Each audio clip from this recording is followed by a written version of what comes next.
जय दोस्तों, नमस्कार। कैसे हैं आप सब? उम्मीद है एकदम शानदार, लाजवाब, ज़बरदस्त, बेहतरीन, ज़िंदाबाद और अपनी तैयारी में जुटे हुए एकदम शानदार तरीके से मेहनत के रास्ते पर आगे बढ़ते हुए आप सभी, ऐसी मैं आशा करता हूँ। प्यारे दोस्तों, आज हम हीट एंड टेम्परेचर के 4 क्लासेस के बाद जितना भी हमने जो भी उन 4 क्लासों में पढ़ा है, आज उन सभी के हम प्रीवियस ईयर क्वेश्चंस करेंगे जो रेलवे, लोको पायलट टेक्नीशियन और अन्य परीक्षाओं में आए हुए हैं, चाहे वो ग्रुप डी हो या फिर वो एनटीपीसी हो।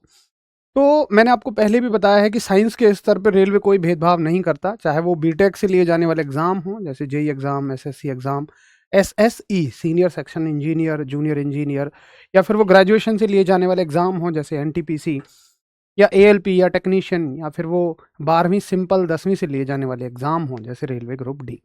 तो यहाँ पर सभी क्वेश्चंस का स्तर लगभग सेम देखने को मिलता है। तो अगर आप किसी भी तरह के प्रीवियस ईयर क्वेश्चन सरल कर रहे हैं तो वो आप ही के लेवल के हैं।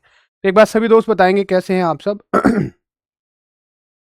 कैसे हैं आप सब और अपने हालचाल बताइए। और यहाँ आज सबसे ज़्यादा ज़रूरी चीज़ ये बताइए कि आप पूरे चैप्टर का रिवीजन करके आए हैं। एक बात हम सब करेंगे जी, बिल्कुल। ये सीबीटी 1 और सीबीटी 2 के लिए एनएफ होगी, बिल्कुल मैं वही लेवल लेके चल रहा हूँ। बाकी टेक्नीशियन में तो देखिए एक ही सीबीटी होना है। लोको पायलट में जो सेकंड सीबीटी होगा जिसमें अलग से बेसिक साइंस एंड इंजीनियरिंग पूछी जाएगी, उसके लिए हम लोग तब क्लास लगाएंगे जब सीबीटी 1 का रिजल्ट आ जाएगा। तो पहले एक बार सभी इस बात की पुष्टि करिए, कंफर्मेशन दीजिए कि हाँ हम रिवाइज करके आए हैं। क्योंकि अगर आप रिवाइज नहीं करके आए तो मैं आपको भाई हिदायत दूंगा कि क्लास को अभी एग्जिट कर दीजिए, पहले रिवाइज करिए और अच्छे से क्वेश्चन करना। क्योंकि भाई प्रीवियस ईयर क्वेश्चन बड़ी संवेदनशील सेंसिटिव चीज़ होती है। अगर आपसे प्रीवियस ईयर क्वेश्चन नहीं हुए तो ये मान लेना आपका कॉन्फिडेंस बहुत डाउन चला जाएगा। प्रीवियस ईयर क्वेश्चंस का होना बहुत ज़रूरी है और मैं वादा कर रहा हूँ कि 95% क्वेश्चन आपसे हो जाएंगे अगर आपने चारों क्लासेस बहुत अच्छे से ली हैं। कुछ 5% तो देखो हमेशा नए मिलते ही हैं, शायद। मैं कंफर्मेशन के साथ नहीं कह रहा हूँ, लेकिन मैं एक फैक्टर ऑफ सेफ्टी लेके चल रहा हूँ। तो चलिए, सभी प्यारे दोस्त रिवीजन करके आए हैं, बहुत बढ़िया। तो चलिए करते हैं शुरू। पहला क्वेश्चन ये रहा आपके सामने, और मैंने आपको कल बोला भी था कि मैं आशा करूंगा कि आप सभी इनके उत्तर खुद दें। तो मैं ये चाहूँगा कि आप सभी इनके आंसर खुद दें। 95% क्वेश्चन के आंसर आप सभी खुद दीजिए, ताकि मुझे भी ये कॉन्फिडेंस आए कि हाँ भाई, हम जो मेहनत कर रहे हैं वो सही दिशा में जा रही है हमारी, और आपकी मेहनत बिल्कुल सही दिशा में है। 0 डिग्री सेंटीग्रेड कितने डिग्री फ़ारेनहाइट के बराबर होता है? तो सीधा सीधा फॉर्मूला लगाएंगे हम। फॉर्मूला क्या है हमारे पास? हमारे पास फॉर्मूला है C/5 बराबर F-32/9 बराबर K माइनस 273/5। लेकिन यहाँ पे जो बात की गई है वो बात की गई है डिग्री सेंटीग्रेड और फ़ारेनहाइट। तो केल्विन को तो लेंगे ही नहीं, इसको छोड़ दो, इन दोनों को बराबर कर लो। C/5 बराबर F-32/9। अब डिग्री सेंटीग्रेड में आपसे पूछा गया है 0 डिग्री सेंटीग्रेड। डिग्री सेंटीग्रेड में दे रखा है 0, 0/5 बराबर F-32/9। देखिए 0/5 जीरो ही हो जाएगा, 9 की गुणा होगी 0 में तो भी 0 ही रहेगा। तो 0 बराबर F-32, और 32 को इधर जाओगे तो प्लस हो जाएगा, यानी F बराबर कितना आ जाएगा? 32 डिग्री फ़ारेनहाइट। तो ये याद भी रख सकते हैं आप सीधा सीधा कि 0 डिग्री सेंटीग्रेड 32 डिग्री फ़ारेनहाइट के बराबर होता है। और आशा कर रहा हूँ बहुत सारे बच्चों को तो शायद ये याद था, इसलिए सभी ने आंसर कर दिया। कोई बात नहीं, जिन्हें नहीं भी याद था, हम इस काबिल बन चुके हैं फॉर्मूले को अच्छे से पढ़ के कि हम ऐसे प्रश्नों के आंसर सॉल्व भी कर सकें अगर हमें याद भी नहीं है तो। चलिए, वेरी गुड। अगले सवाल की तरफ चलेंगे, और फिर से एनटीपीसी 30 अप्रैल 2016 का सवाल कि 12 डिग्री सेंटीग्रेड पर जल की भौतिक अवस्था क्या है? रिक्वेस्ट है आपसे कि क्वेश्चन का ना नंबर डाल के आंसर करो, क्योंकि एप्लीकेशन पे थोड़ा लेट कमेंट आते हैं तो ये नहीं पता चलेगा आप कौन से क्वेश्चन का आंसर कर रहे हो। तो 1 का ए, 2 का बी, ऐसे करके आंसर करें। अब ये तो बड़ा ही आसान सा सवाल है। 12 डिग्री सेंटीग्रेड पर जल की भौतिक अवस्था, देखिए लगभग 0 डिग्री सेंटीग्रेड तक जल जो है वो क्या रहेगा? बर्फ रहेगा। बर्फ बना रहता है, यानी कि वो सॉलिड होता है, यानी कि वो ठोस होता है। बर्फ कैसी है? सॉलिड है। अगर तुम इसका टेम्परेचर बढ़ाना शुरू करोगे, अगर तुम इसका टेम्परेचर बढ़ाओगे, कितना चला जाएगा? ये 12 डिग्री सेंटीग्रेड तक चला जाएगा। अगर ये 12 डिग्री सेंटीग्रेड तक जाएगा तो निश्चित तौर पर ये क्या बन जाएगी, बर्फ का बन जाएगा पानी यानी कि जल।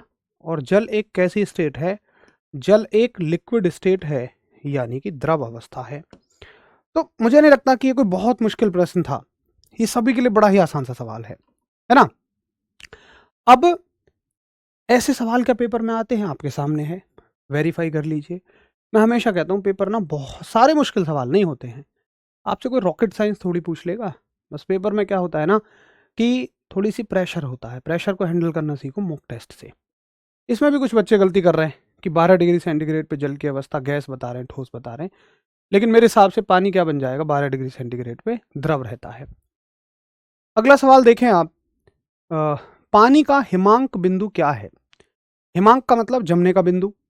अब सभी जानते हैं कि यार पानी ना 0 डिग्री सेंटीग्रेड पे जम जाएगा, लेकिन समस्या ये है कि उन्होंने आपसे ऑप्शन लिए हैं फ़ारेनहाइट में। तो तुम्हें पता होना चाहिए 0 डिग्री सेंटीग्रेड 32 डिग्री फ़ारेनहाइट के बराबर होता है। ना भी पता हो निकाल लो, हमने तो अभी निकाला है, इसलिए दोबारा नहीं करेंगे। जल का भौतिक गुण क्या होता है भाई, एक भौतिक गुण थोड़ी है, ढेरों भौतिक गुण है।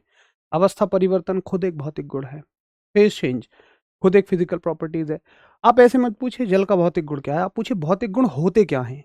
भौतिक गुण होते हैं जो रिवर्सिबल होते हैं। रिवर्सिबल का मतलब होता है उत्क्रमणीय। उत्क्रमणीय का मतलब जो आगे भी चल सकते हैं पीछे भी। इस बात का मतलब जैसे पानी है, पानी को गर्म जमा दो बर्फ बन जाएगा, पिघला दो फिर से पानी बन जाएगा। तो ये एक रिवर्सिबल रिएक्शन है, उत्क्रमणीय है। ऐसे प्रक्रियाओं को हम भौतिक प्रक्रियाएं बोलते हैं। लेकिन जो रासायनिक प्रक्रियाएं होती हैं, जैसे तुमने दूध से दही बना दिया, क्या दही से दूध बना लोगे, नहीं, तो वो अनउत्क्रमणीय होती हैं। अब ऐसी कोई भी प्रोसेस जल के साथ हर एक भौतिक गुण है, ठीक है। तो तीसरे क्वेश्चन का आंसर आप सभी का डी है, बहुत बढ़िया, वेरी गुड, लाजवाब, शानदार।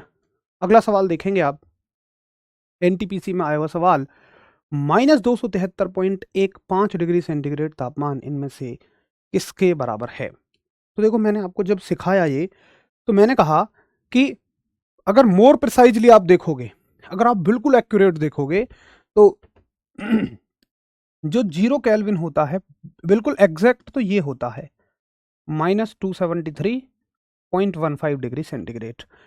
लेकिन जनरली हम क्या मान लेते हैं, सामान्यतः हम 273 डिग्री सेंटीग्रेड लेते हैं, ठीक है।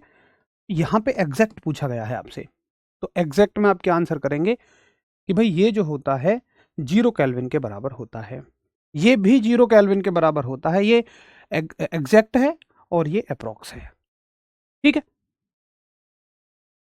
आपसे पढ़ के साइंस स्कोरिंग हो गया, चलिए बहुत बढ़िया यार। ऐसा अगर कॉन्फिडेंस है, देखो किसी भी ना परीक्षा में सबसे जरूरी होता है कॉन्फिडेंस। अगर हमारे अंदर कॉन्फिडेंस है तो समझ लो हमने ना 50% बाजी जीत ली। कॉन्फिडेंस का मतलब हम मेंटली प्रिपेयर होते हैं कि भाई ठीक है मैं इस काम को कर लूंगा चाहे जितनी अड़चने आए, मैं मेहनत करने को तैयार हूँ। लेकिन जब मेंटली प्रिपेयर हम नहीं हैं तो हमें छोटी सी मुश्किल भी बड़ी लगती है। और मेंटली प्रिपेयर आप मुझे लग रहे हैं अगर आपके अंदर इन सवालों को करके कॉन्फिडेंस आ रहा है तो। चलिए बढ़िया, अगला सवाल आपसे कहता हुआ, परम शून्य ताप को दर्शाता है, बताएंगे एक बार परम शून्य ताप कितने को दर्शाता है। तो हमने सीखा, हमने क्या सीखा कि परम शून्य ताप क्या होता है। परम शून्य ताप यानी कि एब्सोल्यूट टेम्परेचर, एब्सोल्यूट टेम्परेचर, परम शून्य ताप होता है आपका 0 केल्विन। और 0 केल्विन का मतलब माइनस के 273 अप्रॉक्स कितने डिग्री सेंटीग्रेड। तो माइनस का मतलब क्या है कि ये 0 से कम है। भाई देखो आप नंबर कैसे लिखते हो, आप लिखते हो 5 4 3 2 1 0 फिर -1, यानी कि ये 0 से 1 कम है, ये 0 से 2 कम है, ये 0 से 3 कम है। -273 0 से 273 कम है। तो इसको ना घुमा घुमा के पूछ लिया जाता है, आपको सारे तरीके आने चाहिए। देखो है एक ही सवाल, 0 केल्विन है बस, तीन सवाल तो अभी तक देख लिया हमने। तो जब आप चीज़ों को समझ के पढ़ते हैं ना, तो आप घूम के बने हुए क्वेश्चंस को कर लेते हैं। और पता है मैं हमेशा कहता हूँ ऐसा संभव ही नहीं है कि मैं आपको सारे के सारे सवाल करा दूँ। जितने भी संभव बन सकते हैं वो हज़ारों करोड़ों लाखों सवाल हो जाएँगे। करोड़ों शायद नहीं, लेकिन लाखों सवाल हो जाएँगे। लाखों सवाल करा पाना असंभव है, 2-3 साल सवाल कराने में लग जाएगी। अगर आपके पास अच्छे से नॉलेज है टॉपिक की तो आप लाखों क्या करोड़ों भी निकाल ले जाओगे। अगला सवाल आप सभी से कहता हुआ, लगभग किस तापमान पर पानी का घनत्व अधिकतम होगा। और ये स्टैंडर्ड सवाल है, इसमें कोई सॉल्यूशन नहीं, कुछ नहीं, सीधा सीधा याद रखने वाले सवाल हैं। पहले से फिजिक्स समझ नहीं आता था, आपके पढ़ाने के बाद फेवरेट सब्जेक्ट हो गया। चलिए महेंद्र, अगर ऐसा वाकई है तो फिर हमें अच्छी एक ऊर्जा मिलती है, पॉजिटिव वाइब्स आती हैं कि हम लोग सही दिशा में मेहनत कर रहे हैं। बढ़िया, आगे और भी मेहनत करने की प्रेरणा हमें मिलती रहेगी। तो छठे क्वेश्चन का आंसर आप सभी कर रहे हैं कि पानी का जो घनत्व है वो अधिकतम होता है 4 डिग्री सेंटीग्रेड पर। अच्छा, अगर मैं आपसे सवाल पूछता कि बताइए 0 से 4 डिग्री सेंटीग्रेड पर, 0 डिग्री सेंटीग्रेड से 4 डिग्री सेंटीग्रेड पर पानी के साथ क्या होता है, तो आप क्या कहेंगे? आप कहेंगे कि दुनिया की वस्तुओं का घनत्व जो है वो क्या होता है? कम, लेकिन इसका क्या होता है? बढ़ता है। इसकी डेंसिटी क्या होती है? बढ़ती है। क्यों? क्योंकि दुनिया की सारी चीजें गर्म करने पर फैलती हैं, लेकिन ये क्या होती है? सिकुड़ती है। ठीक है, ये क्या होती है? कॉन्ट्रैक्ट होती है, एक्सपेंड होने की बजाय कॉन्ट्रैक्ट। मैं पूछूं इसके आयतन पे क्या फर्क पड़ेगा, तो आप कहेंगे कि अगर किसी वस्तु का घनत्व बढ़ रहा है तो उसका आयतन, उसका वॉल्यूम क्या होगा? घटना शुरू हो जाएगा, क्योंकि वो कम जगह घेरेगी। ठीक है, चलो बहुत बढ़िया कमलेश, मेरे साइंस में आपसे पढ़ने के बाद 95% तक सही हो रहे हैं। बड़ी अच्छी बात है, बहुत बढ़िया।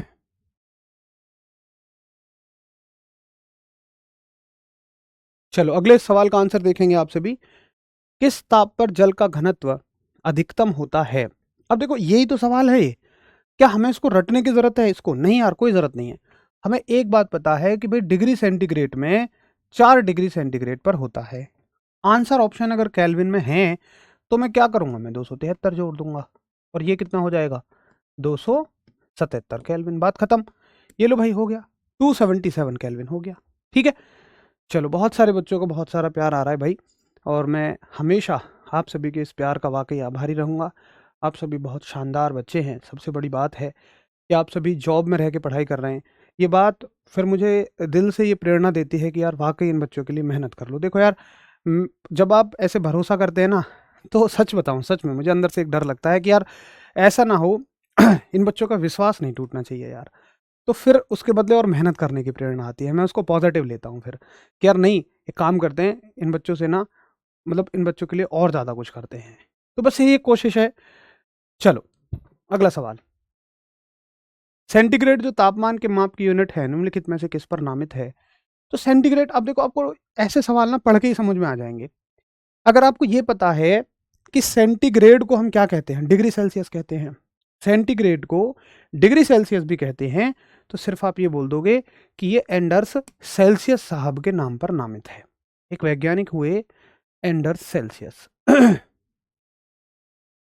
Anders Celsius. ठीक है, चलो आशा करूंगा 7 का, 8वें का, सॉरी, सभी का आंसर बढ़िया आ रहा है, डी। अगला सवाल देखेंगे। परम शून्य ताप की प्राप्ति होती है, तो अब शायद मुझे नहीं लगता कि इस पे हमें कोई ज्यादा समय वेस्ट करना चाहिए। परम शून्य ताप की प्राप्ति होती है प्रणाली के हाँ भाई, सवाल तो बढ़िया है, करना चाहिए, टाइम तो वेस्ट। तो मैं आप सभी से आंसर चाहूंगा। 9वें क्वेश्चन का आंसर आप सभी करिए, क्योंकि ये एक कंफ्यूजिंग सवाल है। मुझे भी आसान लगा देखते ही, लेकिन ये वाकई आसान नहीं है, ये कंफ्यूजिंग सवाल है। बताइए एक बार इसका सही जवाब क्या होगा 9वें क्वेश्चन का। चलो भाई श्याम, बहुत सारा आभार आपका। क्लास का वीडियो कहाँ मिलेगा? एप्लीकेशन पर रहता है भाई क्लास का वीडियो, आप एप्लीकेशन से ले लिया करिए। तो 9वें क्वेश्चन का, चलिए शिवा कहते हैं आपसे पहले पढ़ा होता तो ग्रुप डी में फाइनल मेरिट से बाहर ना होता। ग्रुप डी में तो हमारा ठीक ही रहा था, मतलब ग्रुप डी में तो ऐसा भी हुआ था कि लास्ट में हुआ ये था कि वो केवल 2 ही चैप्टर से पूछ रहा था, 2 ही 3 चैप्टर से। तो 2-3 चैप्टर के सारे संभावित सवाल करा दिए गए थे, उन्हीं में से क्वेश्चन आने शुरू हो गए थे। और चूंकि ये पता ऐसे पेपर है जिनमें मल्टीपल शिफ्ट बनती हैं, तो एग्जामिनर के पास भी एक समय के बाद सवाल नहीं रह जाते, वो रिपीट करने लगता है। अब देखो आपका आंसर, हालांकि मैं देख पा रहा हूँ बहुत सारे बच्चों का सही आंसर है, और इसका आंसर है ए सही। अब देखो सी क्यों नहीं है, क्योंकि पहले इसको पढ़ो, परम शून्य ताप की डेफिनेशन क्या होती है। जिन्होंने ए लगाया भाई, वाकई मैं मान रहा हूँ कि उनकी तैयारी बहुत अच्छे स्तर पे है, और वो बिल्कुल आंखें खोल के और मामले की संवेदनशीलता को समझ के आंसर किया है उन्होंने। उनको लग गया कि यार ये आंसर तो सबको लगेगा देखते ही, लेकिन इसका असल में आंसर ये है। हमने परम शून्य ताप की डेफिनेशन पढ़ी कि परम शून्य ताप क्या होता है। देखिए इलेक्ट्रॉन हर एक वस्तु में घूम रहे हैं। अगर हम टेम्परेचर कम करते हैं तो इलेक्ट्रॉन की गति कम होती है, और जब हम माइनस के 273.15 डिग्री सेंटीग्रेड पर पहुंच जाते हैं तो इलेक्ट्रॉन बिल्कुल घूमना बंद कर देते हैं। तो हम कहते हैं कि इनका संवेग शून्य हो गया। भाई जब वेग ही नहीं है तो संवेग कहाँ से आया? जब वेलोसिटी ही नहीं है तो मोमेंटम कहाँ से आया? तो हम कहते हैं कि इस ताप पर जो परम शून्य ताप है, इस पर किसी सिस्टम का आणविक संवेग क्या हो जाएगा? शून्य हो जाएगा। तो परम शून्य ताप इसी को कहा जाता है। तुम्हें ये लगा होगा, लेकिन ये अप्रोक्स है, ये एग्जैक्ट नहीं है। अगर ये होता यहां तो मैं कहता कि अब दोनों ऑप्शन ठीक हैं, लेकिन अगर ये भी है और ये भी है तो फिर आप इसको प्रेफरेंस दोगे। क्या आप समझ गए मेरी बात को कि मैं क्या कहना चाह रहा हूं? अगर ये ऑप्शन ना होता तब तो ये भी ठीक था, लेकिन अगर ये ज्यादा सही मौजूद है तो फिर आप अप्रोक्स को नहीं लोगे, फिर तो भाई एग्जैक्ट को मानोगे। ठीक है, चलो तो ए बिल्कुल इसका सही आंसर है। अगला,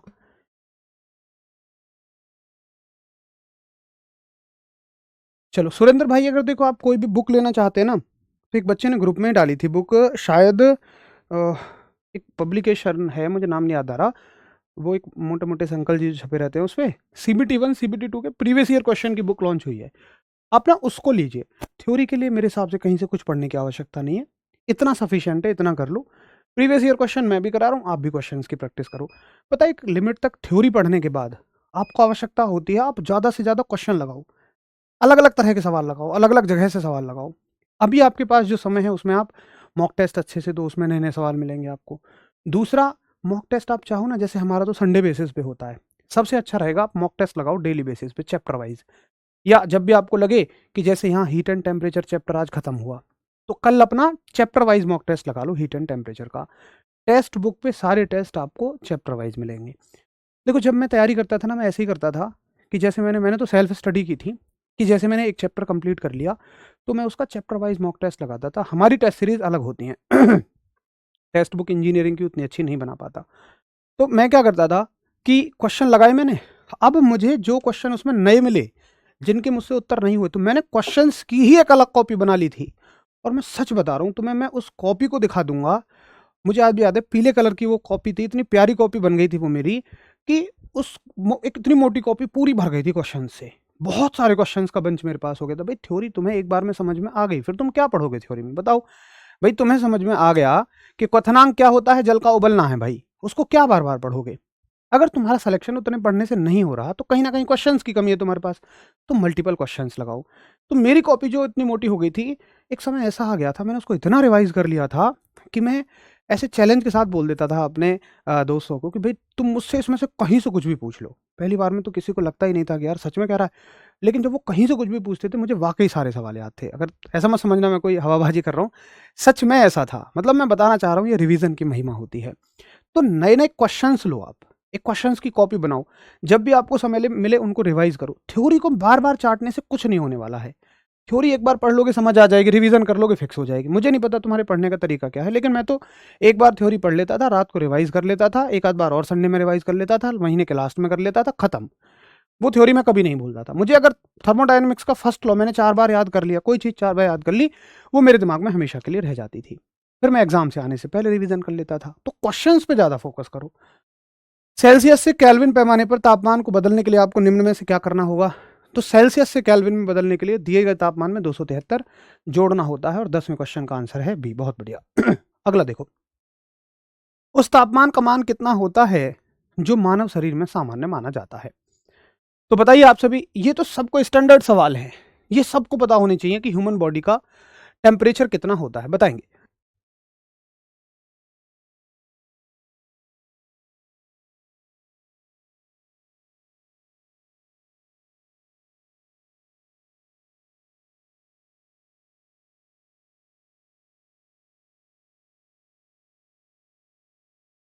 ये स्टैंडर्ड सवाल है, बताइए क्या आंसर होगा इसका? तो 11 क्वेश्चन का बहुत सारे बच्चे आंसर कर रहे हैं सही, बिल्कुल सी। और ये हो जाएगा आपका 98.6 डिग्री फ़ारेनहाइट। अगर आप उसको डिग्री सेंटीग्रेड में भी बदलना चाहें तो बिल्कुल बदल सकते हैं, क्योंकि पहले सवाल में ही हमने पढ़ा था कि 0 डिग्री सेंटीग्रेड में 32 डिग्री फ़ारेनहाइट होते हैं। ठीक है, तो आप इसको चाहें तो आराम से उस फॉर्मूले को लगा के बिल्कुल बदल सकते हैं डिग्री सेंटीग्रेड में भी। चलिए अगला सवाल आप देखेंगे। अगला सवाल, घन वस्तु में ऊष्मा चालन की दर पर निर्भर करती है। The rate of heat conduction in a cubic object doesn't depend upon. अब देखो, चलो मुझे नहीं पता कि ये क्या सवाल है कि घन वस्तु में ऊष्मा चालन की दर, तो मैं मोटा मोटा आंसर निकालूंगा। ये सवाल मैं इसीलिए लेकर आया हूं ताकि कोई एक आधा सवाल ऐसा आए भी जो आपको लगे कभी नहीं पढ़ा, तो फिर वो बड़ा नॉर्मल सवाल रहता है, मुश्किल सवाल नहीं है। घन वस्तु का मतलब क्यूब है, कोई घन है, ठीक। अब ये कह रहा है एक घन है हमारे पास एक, और इसमें से ऊष्मा चालन की दर, यानी कि ऊष्मा के बहने की दर। ऊष्मा के बहने की दर से तात्पर्य क्या है? उससे तात्पर्य है कि आप यहां अगर इसको हीट करते हो तो हीट इसमें आगे बढ़ेगी ऐसे करके, ऐसे करके। तो ये किस किस चीज पे निर्भर करती है? आपको कोई ऑप्शन समझ में नहीं आ रहा, आप इस घर्षण को देखो। भाई घर्षण का ऊष्मा के बहने से क्या लाभ है बताओ? क्या लेना देना है? कुछ नहीं। घर्षण का ऊष्मा से कोई भी मतलब नहीं है। मतलब है सामग्री की घनता का है, अगर ज़्यादा घना है तो कम फ्लो हो पाएगा। सामग्री के आयाम का है, आयाम का मतलब लेंथ है इसकी या विड्थ है इसकी, ज़्यादा है तो फिर उसको ज़्यादा दिक्कत होगी बहने में।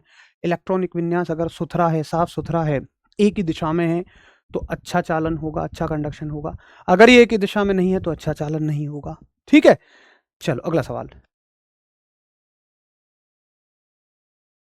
सवाल आपसे कह रहा है कि नीचे एक अभिकथन और एक कारण दिया गया है। हालांकि देखो ऐसे सवाल मैंने यूपीएससी के अलावा कहीं नहीं देखे। यूपीएससी, यूपीपीएस जो पब्लिक सर्विस कमीशन होते हैं, चाहे स्टेट का हो चाहे सेंटर का, बट एनटीपीसी ने भी पूछा है। चलो बढ़िया है, अच्छी बात है। ये कह रहा है कि नीचे एक अभिकथन और एक कारण दिया गया है।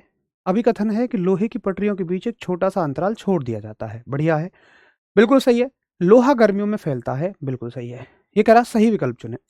ए सही है, आर गलत है, बिल्कुल सही। ए गलत है, आर सही है, बिल्कुल सही। बिल्कुल गलत। ए और आर दोनों सही हैं तथा आर ए की उचित व्याख्या है।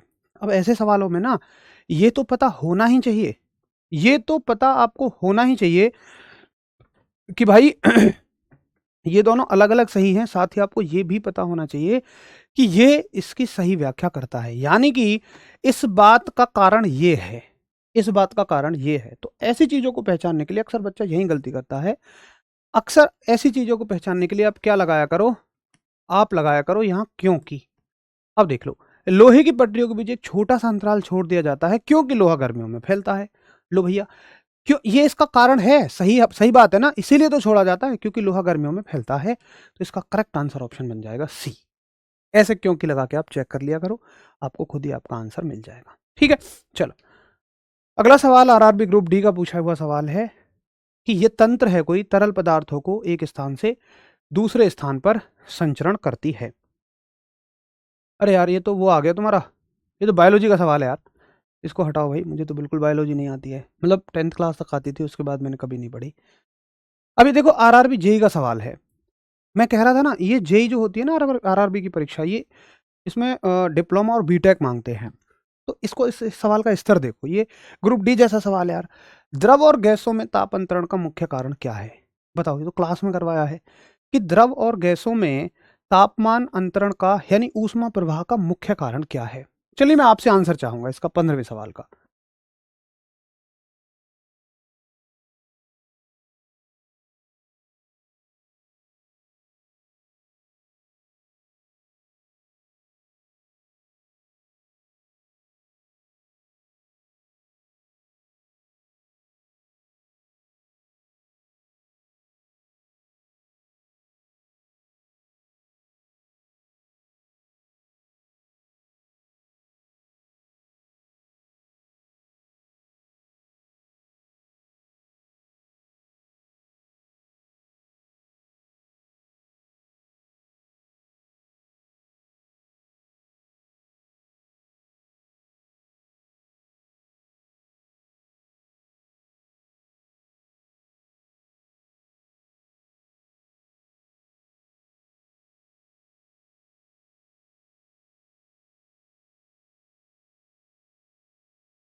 ठीक है, चलो बहुत बढ़िया। तो देखो ये क्या है भाई, हमने पढ़ा था कि ठोसों में किससे होता है? चालन से। ठोसों में होता है चालन से, ठीक है, ठोसों में होता है चालन से यानी सॉलिड से।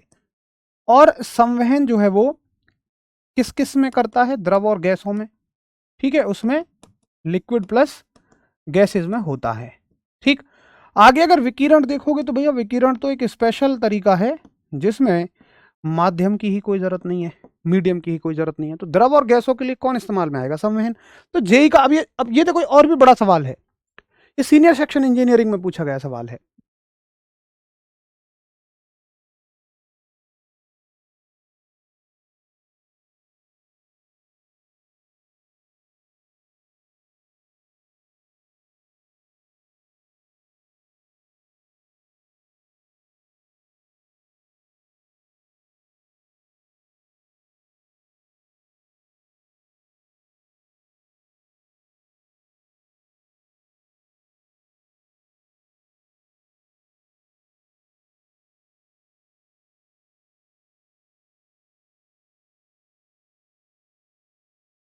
चलो देखो, ये सीनियर सेक्शन इंजीनियरिंग में पूछा गया सवाल है। ऊनी कपड़े शरीर को जाड़े में गर्म रखते हैं क्योंकि ऊन ऊष्मा का कुचालक है, ऊन ऊष्मा का सुचालक है, ऊन शरीर के तापमान को बढ़ाता है, ऊन शरीर के तापमान को घटाता है। तो भाई सब जानते हैं कि ऊन जो है ऊष्मा का कुचालक है।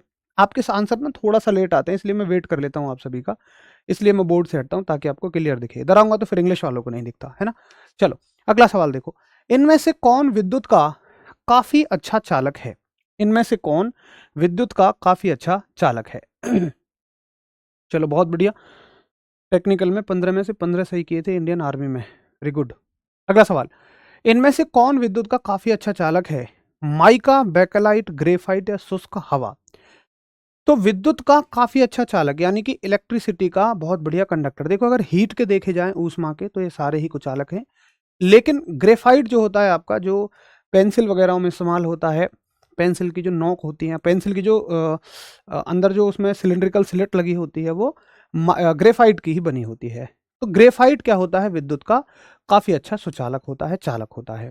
अगला सवाल देखिए, जिस वस्तु में किसी की उपस्थिति के कारण वह विद्युत का सुचालक होता है। अच्छा, किस वस्तु में किसकी उपस्थिति के कारण वह विद्युत का सुचालक होता है, यानी ये कौन तय करता है कि किसी वस्तु को सुचालक होना है या कुचालक?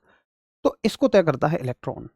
अगर इलेक्ट्रॉन इलेक्ट्रॉन तो हर वस्तु में है, लेकिन अगर वो कहीं वाइब्रेट करने के लिए, घूमने के लिए फ्री हैं, मुक्त हैं, तो वो वस्तु सुचालक होगी। जैसे हमने देखा था ठोसों में ऊष्मा का चालन कैसे होता है, यहां से हीट लेगा और ऐसे ऐसे करके इसको ऐसे ऐसे करके वाइब्रेट करके दे देगा। ऐसे इलेक्ट्रिसिटी के साथ होता है। इलेक्ट्रिसिटी में तो इलेक्ट्रॉन फ्लो करेगा, उसके मॉलिक्यूल्स से मतलब नहीं है, इलेक्ट्रॉन से है, इलेक्ट्रॉन फ्लो करेगा, आगे बढ़ता रहेगा। तो अगर इलेक्ट्रॉन फ्री है मूव करने के लिए तो कोई भी वस्तु सुचालक रहेगी, और अगर इलेक्ट्रॉन बाउंड है, बंधित है, बाधित है, तो वो कुचालक हो जाएगी। ठीक है, चलो भाई रितेश कुमार, अगर कुछ होगा तो मैं एक बार क्लियर कर दूंगा आपको, है ना। अगला सवाल, निम्नलिखित में से कौन सा विद्युत का सुचालक नहीं है?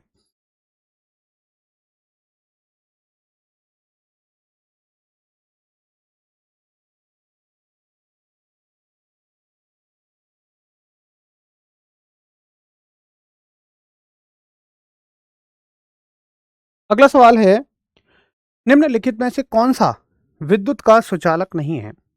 अब भाई कौन सुचालक नहीं है? साफ साफ दिख रहा है, चीनी मिट्टी के बर्तन ये कहाँ से सुचालक हो जाएंगे? और ये विद्युत का सवाल दे दिया है, वैसे ये ऊष्मा का होना चाहिए था। कौन विद्युत? तो विद्युत और ऊष्मा का ना आपसी संबंध होता है, इस वजह से ये आपको विद्युत के सवाल मिल गए हैं कुछ। बाकी एल्यूमिनियम है, टंगस्टन है, निकिल है, ये तो सारे के सारे सुचालक हैं। ठीक है, आंसर ऑप्शन ये होगा, ये सुचालक नहीं है। अच्छा, आपसे पूछिए कि बेस्ट कंडक्टर ऑफ इलेक्ट्रिसिटी कौन होता है? बेस्ट कंडक्टर यानी कि सबसे अच्छा सुचालक कौन होता है? तो एक स्टैंडर्ड सवाल है, आप सभी जानते होंगे कि सिल्वर होता है, यानी कि चांदी होता है। ठीक है, चलिए अगला सवाल देखेंगे।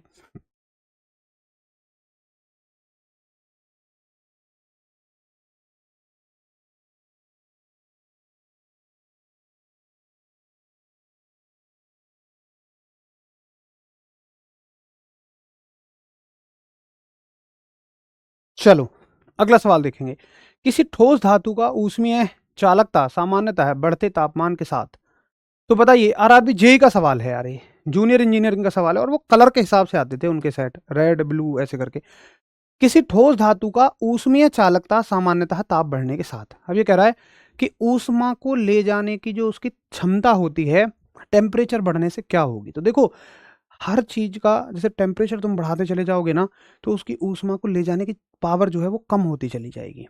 तो ऊष्मीय चालकता हो, चाहे विद्युत चालकता हो, चालकों की, चाहे वो आपकी हीट कंडक्टिविटी हो या फिर इलेक्ट्रिकल कंडक्टिविटी हो, ये सारी की सारी डिक्रीज़ होती है, उनकी क्षमताओं में कमी आ जाती है। तो अगर तुम किसी भी धातु का तापमान बढ़ाओगे, तो उसकी ऊष्मीय चालकता क्या हो जाती है? घट जाती है, ये डिक्रीज़ होनी शुरू हो जाती है। तो ऐसे 1-2 सवाल ऐसे भी होते हैं कि जो हम प्रैक्टिस से ही सीखते हैं। शायद ये हमारी थ्योरी में अनकवर्ड होगा। मैंने कहा था ना कि कोई 5% क्वेश्चंस आपको ऐसे मिल जाएँगे। 1-2 सवाल ऐसे भी रहेंगे।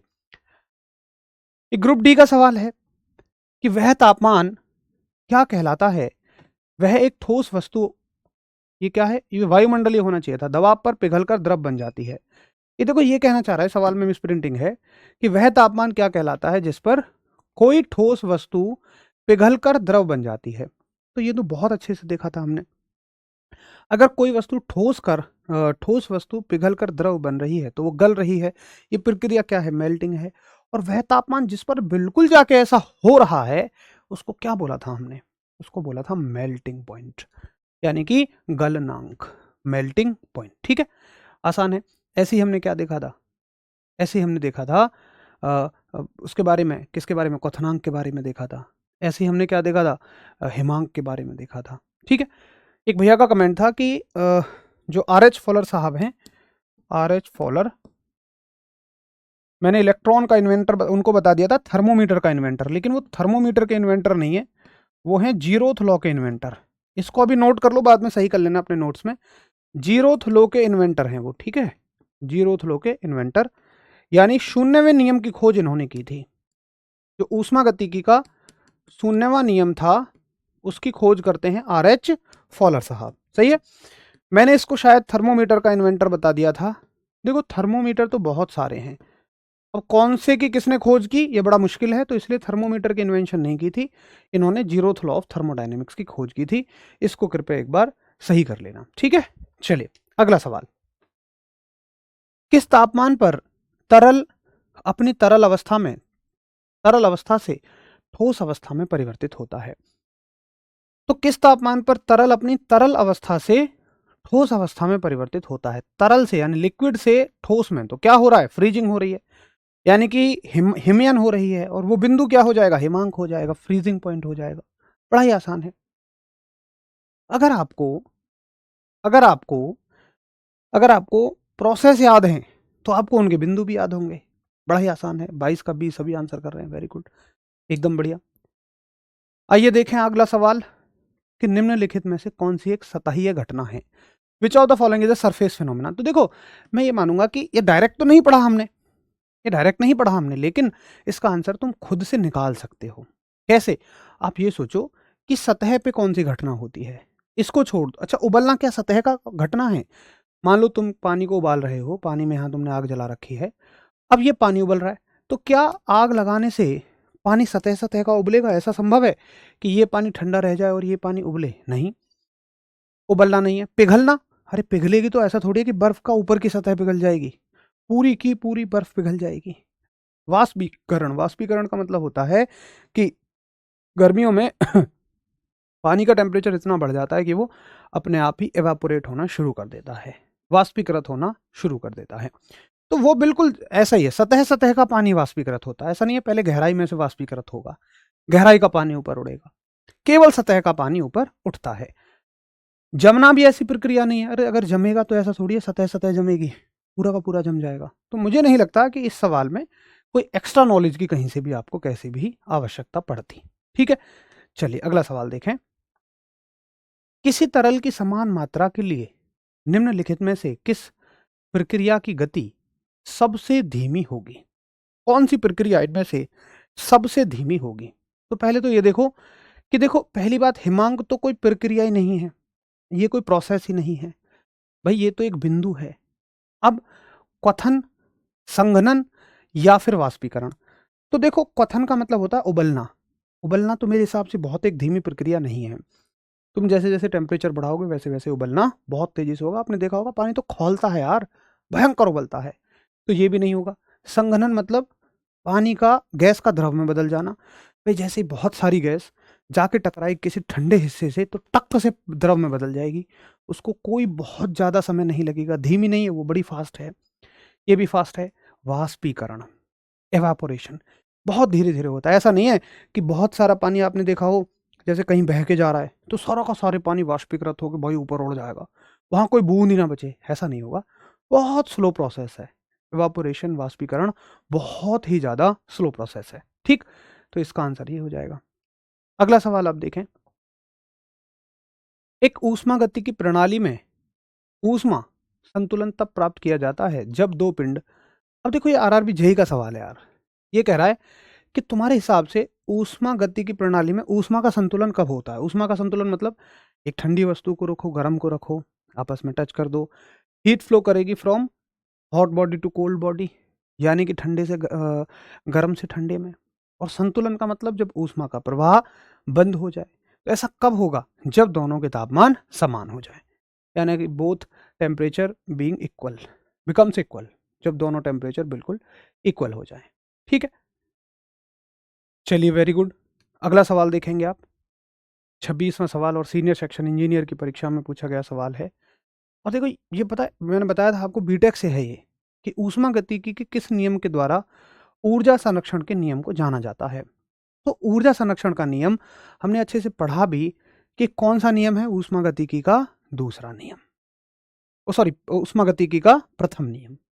और शून्यवें नियम पे क्या आधारित है, शून्यवें नियम से हम तापमान की अवधारणा पढ़ते हैं, तापमापी की अवधारणा पढ़ते हैं, यानी कि थर्मोमीटर की अवधारणा हम कौन से नियम से पढ़ते हैं, शून्यवें नियम से। शून्यवें नियम की खोज आर.एच. फॉलर साहब ने की, जो कि मैंने अभी अभी आपको करेक्ट करवाया है। ठीक है, चलो बहुत ही बढ़िया।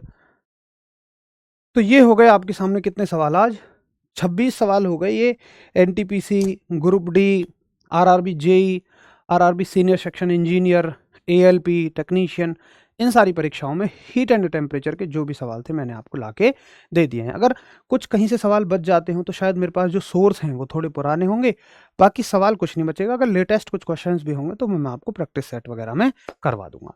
ये तो हम ये मानो कि एक जनरल प्रैक्टिस कर रहे हैं। बैच जो होता है ना, आपने देखा होगा कोई भी टीचर शायद आपको क्वेश्चन इस तरह नहीं करा रहे होंगे, क्योंकि बैच में टारगेट होता है कि भाई थ्योरी और कॉन्सेप्ट को अच्छी तरह से आपको सिखा दें।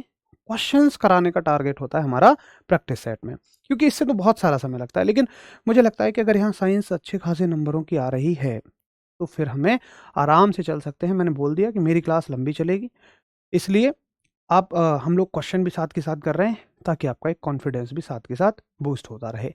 बाकी भाई आप सभी भी मेहनत करिए, मेहनत तो आप कर ही रहे हैं वैसे, और थोड़ा सा कोशिश करिए, कहीं अगर कमी है तो उसको थोड़ा सा बढ़ा लीजिए। बहुत बढ़िया, 24 क्वेश्चन तक राइट हैं, 23 क्वेश्चन तक राइट हैं, वेरी गुड। अगर आपके, मैं तो कह रहा हूँ 26 में से अभी 20 सवाल तक भी सही हैं तो मेरे हिसाब से आप सही ट्रैक पर हैं। बाकी कोशिश करिए कि जितना बढ़ जाए उतना ही अच्छा है। देखो एक वादा मैं तुमसे करता हूँ कि पहली बात तो ऐसा नहीं है कि पहले मैं क्वेश्चंस की थ्योरी देख लेता हूँ तब तुम्हें पढ़ाता हूँ। आप कोई भी इस स्टैंडर्ड का बैच देखिए, मतलब इस स्तर का, मैंने उनको भी यही सारी चीज़ें पढ़ाई होंगी। दूसरा, अगर पेपर मतलब नॉर्मल बनता है, नॉर्मल का मतलब इजी नहीं कह रहा हूँ मैं, जैसा बनना चाहिए अगर वैसा बनता है, जैसा हमेशा से बनता आया है वैसा बनता है, अगर 1 साल 2 साल पहले का तुलना में अब कंपटीशन हाई है, अगर उन सारी चीज़ों को भी हम इंक्लूड करें तो भी बनता है, तो हम बिल्कुल सेफ साइड हैं। तुम बहुत अच्छा स्कोर करके आओगे। ठीक, तुम लगभग 80-85% प्रश्न सही कर रहे होगे बड़े बढ़िया तरीके से, अगर तुमने बहुत अच्छी तैयारी की।